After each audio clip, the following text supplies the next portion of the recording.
వక్ఫ్ సవరణ చట్టాన్ని వ్యతిరేకిస్తూ పశ్చిమ బెంగాల్లో కొనసాగుతున్న హింసాత్మక ఘటనలు క్రమంగా సద్దుమణుగుతున్నాయి.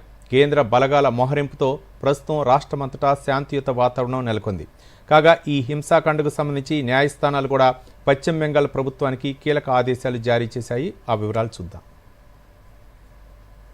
వక్ఫ్ సవరణ చట్టానికి వ్యతిరేకంగా చేసిన నిరసన ప్రదర్శనలు హింసాత్మకంగా మారటంతో గత 10 రోజులుగా అల్లర్లతో అట్టుడికిన పశ్చిమ బెంగాల్లో పరిస్థితులు కుదిటపడుతున్నాయి.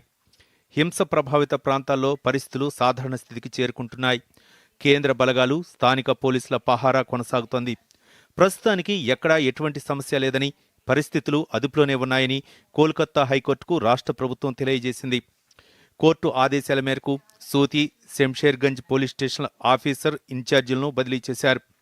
జాఫ్రాబాద్లో తండ్రి కొడుకుల హత్య కేసులో పోలీసులు మరొకరిని అరెస్ట్ చేశారని, జిల్లాలో జరిగిన హింసకు సంబంధించి ఇప్పటి వరకు 274 మందిని అరెస్ట్ చేసినట్లు ధర్మాసనానికి తెలిపారు. కాగా ముర్షిదాబాద్ జిల్లాలో పరిస్థితి ఇంకా ఉద్రిక్తంగానే ఉందన్న మీడియా కథనాల నేపథ్యంలో సమస్యాత్మక ప్రాంతాల్లో మరిన్ని కేంద్ర బలగాలను మోహరించాలని కోల్కతా హైకోర్టు పశ్చిమ బెంగాల్ ప్రభుత్వాన్ని ఆదేశించింది.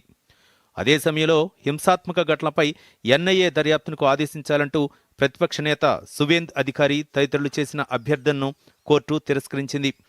ముర్షిదాబాద్ జిల్లాలో జరిగిన హింసాకాండ వల్ల నిరాశ్రులైన వ్యక్తుల గుర్తింపు, పునరావాసం కోసం 3 సభ్యుల కమిటీని ఏర్పాటు చేయాలని కోల్కతా హైకోర్టు ఆదేశించింది.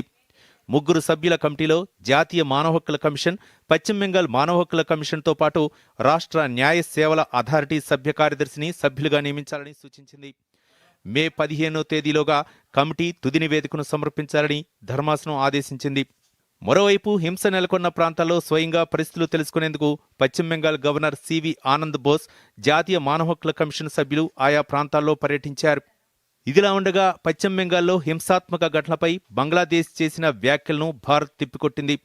అసంబద్ధమైన వ్యాఖ్యలు చేయడానికి బదులుగా బంగ్లాదేశ్లో మైనార్టీల హక్కులను కాపాడటంపై దృష్టి సారించాలని విదేశాంగ అధికార ప్రతినిధి రణధీర్ జైస్వాల్ హితవు పలికారు. బంగ్లాదేశ్ అధికారుల వ్యాఖ్యలు అర్ధరహితమైనవిగా పేర్కొన్నారు. Bureau report, Doordarshan news.